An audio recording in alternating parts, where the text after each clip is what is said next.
लक्ष्मीबाई का जन्म वाराणसी में 19 नवंबर 1828 को हुआ था। उनका बचपन का नाम मणिकर्णिका था, लेकिन प्यार से उन्हें मनु कहा जाता था। उनकी मां का नाम भागीरथीबाई और पिता का नाम मोरोपंत तांबे था। मोरोपंत एक मराठी थे और मराठा बाजीराव की सेवा में थे।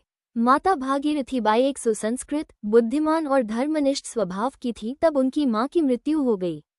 क्योंकि घर में मनु की देखभाल के लिए कोई नहीं था, इसलिए पिता मनु को अपने साथ पेशवा बाजीराव द्वितीय के दरबार में ले जाने लगे, जहां चंचल और सुंदर मनु को सब लोग उसे प्यार से छबीली कहकर बुलाने लगे।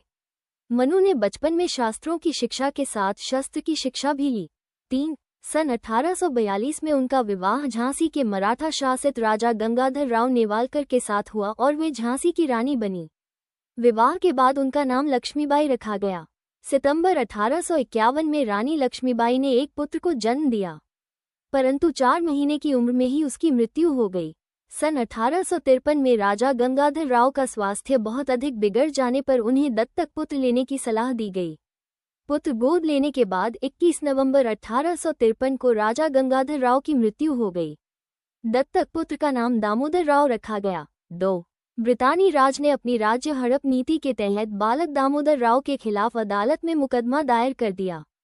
हालांकि मुकदमे में बहुत बहस हुई, परंतु इसे खारिज कर दिया गया। ब्रितानी अधिकारियों ने राज्य का खजाना जब्त कर लिया और उनके पति के कर्ज को रानी के सालाना खर्च में से काटने का फरमान जारी कर दिया।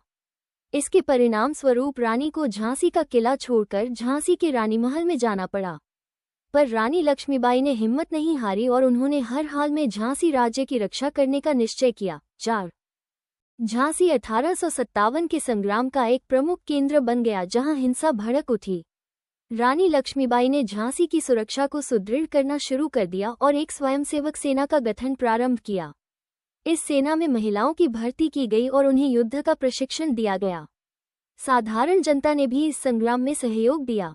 झलकारी बाई, जो लक्ष्मीबाई की हमशक्ल थी, को उसने अपनी सेना में प्रमुख स्थान दिया। 1857 के सितंबर तथा अक्टूबर के महीनों में पड़ोसी राज्य ओरछा तथा दतिया के राजाओं ने झांसी पर आक्रमण कर दिया। रानी ने सफलतापूर्वक इसे विफल कर दिया। 1858 के जनवरी माह में ब्रितानी सेना ने झांसी की ओर बढ़ना शुरू कर दिया और मार्च के महीने में शहर को घेर लिया। 2 हफ्तों की लड़ाई के बाद ब्रितानी सेना ने शहर पर कब्जा कर लिया, परंतु रानी दामोदर राव के साथ अंग्रेजों से बचकर भाग निकलने में सफल हो गई। रानी झांसी से भागकर कालपी पहुंची और तात्या टोपे से मिली। तात्या टोपे और रानी की संयुक्त सेनाओं ने ग्वालियर के विद्रोही सैनिकों की मदद से ग्वालियर के एक किले पर कब्जा कर लिया। बाजीराव प्रथम के वंशज अली बहादुर द्वितीय ने भी रानी लक्ष्मीबाई का साथ दिया और रानी लक्ष्मीबाई ने उन्हें राखी भेजी थी, इसलिए वह भी इस युद्ध में उनके साथ शामिल हुए। 18 जून 1858 को ग्वालियर के पास कोटा की सराय में ब्रितानी सेना से लड़ते लड़ते रानी लक्ष्मीबाई की मृत्यु हो गई। लड़ाई की रिपोर्ट में ब्रितानी जनरल ह्यूरोज ने टिप्पणी की कि रानी लक्ष्मीबाई अपनी सुंदरता, चालाकी और दृढ़ता के लिए उल्लेखनीय तो थी ही, विद्रोही नेताओं में सबसे अधिक खतरनाक भी थी।